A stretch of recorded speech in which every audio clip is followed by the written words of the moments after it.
Hello students, आज हम class 10 math sample paper का क्वेश्चन नंबर 16 करते हैं।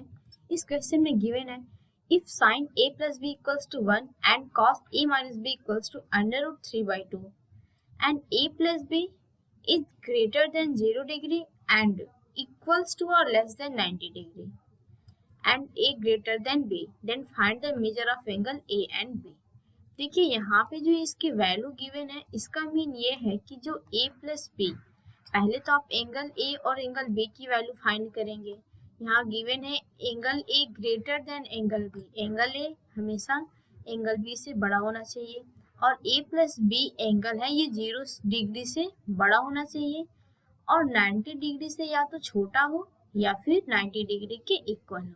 तो आप इस टर्म और इन दोनों टर्म्स का मीन समझ गए होंगे। अब हम क्वेश्चन को सॉल्व करते हैं। पहले लिखते हैं sine A plus B equals to, अब आपको पता है 1 की वैल्यू क्या होती है, साइन 90 डिग्री की वैल्यू 1 होती है। तो हम यहाँ पे साइन लिख ए प्लस बी इक्वल्स टू, आप देख रहे हैं लेफ्ट साइड में रेशियो साइन का है इसलिए हम राइट साइड में भी साइन में ही वैल्यू को पुट करेंगे। साइन 90 डिग्री की वैल्यू 1 होती है तो यहाँ पे 1 की जगह पे हम साइन 90 डिग्री पुट कर सकते हैं। अब देखिए साइन टू साइन कैंसिल हो जाएगा तो हमें मिलेगा a plus B equals to 90। इसे हम लेट कर लेते हैं equation first. Same second term को भी लिखते हैं cos a minus B equals to under root 3/2। अब देखिए अंडर रूट 3/2 की वैल्यू cos में भी होती है साइन में भी होती है, बट यहाँ देखिए लेफ्ट साइड में cos की वैल्यू है इसलिए हम राइट साइड में भी इसको cos के टर्म में ही लिखेंगे। तो लिखते हैं cos a minus B equals to, अब देखिए cos 30 डिग्री की वैल्यू अंडर रूट 3/2 होती है तो यहाँ पे अंडर रूट 3/2 की जगह पे हम cos 30 पुट करते हैं। ठीक है, यहाँ पे देखिए cos टू cos कैंसिल हो जाएगा तो यहाँ पे बचता है a minus B equals to 30। इसे सेकेंड इक्वेशन लेट कर लेते हैं। अब देखिए इक्वेशन फर्स्ट और इक्वेशन सेकेंड को हम सॉल्व करके a और b की वैल्यू फाइंड करेंगे।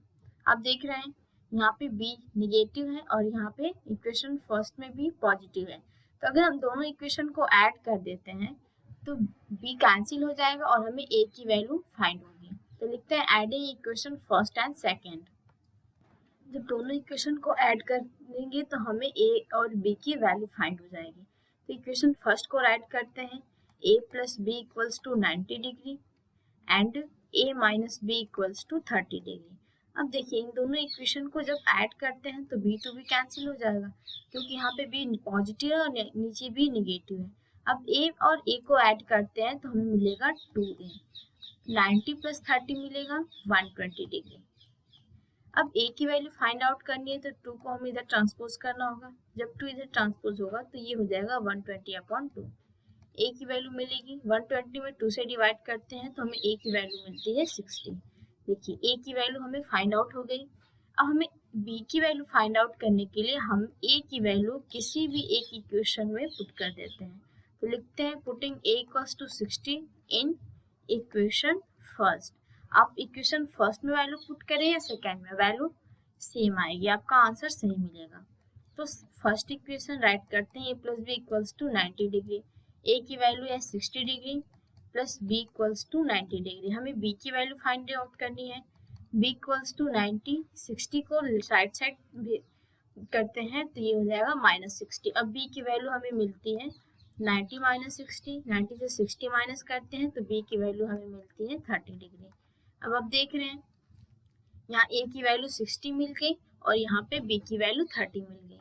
अब कंडीशन देख लेते हैं, क्या कंडीशन को ये फॉलो कर रहा है, a greater than b, means की जो a की वैल्यू थी वो b की वैल्यू से ज्यादा होनी चाहिए। आप देख रहे हैं a की वैल्यू 60 और b की वैल्यू 30 डिग्री है, मीन कि आपका आंसर सही है। आप इस दिए हुए कंडीशन की हेल्प से आप अपना आंसर चेक कर सकते हैं कि आप जो क्वेश्चन सॉल्व किए हैं आपकी a और b की वैल्यू सही है या नहीं है। ठीक है, आप देखिए सेकेंड है a plus B less than greater than 0 degree and less than equals to 90 degree, mean कि a और b को ऐड करने पे 90 से छोटा हो या फिर 90 के इक्वल हो। अब देखिए a एंड b को ऐड करते हैं 60 प्लस 30 तो ये क्या होता है 90 डिग्री आता है। आप देख रहे हैं ये वैल्यू क्या है, ये 90 के इक्वल है। हमें कंडीशन थी कि 90 के इक्वल हो या 90 से छोटा हो। तो आप देख रहे हैं 90 के इक्वल है तो ये कंडीशन फॉलो हो रहा है। अब यहाँ है कि a प्लस बी की वैल्यू 0 डिग्री से बड़ा हो। आप देख रहे हैं 90 क्या होता है, 0 से बड़ा होता है, तो ये दोनों ही कंडीशन को फॉलो कर रहे हैं। मीन्स कि हमारे a की वैल्यू होगी 60 डिग्री एंड b की वैल्यू होगी 30 डिग्री, और यही दोनों हमारा आंसर होगा। उम्मीद करते हो आपको ये क्वेश्चन समझ में आया होगा।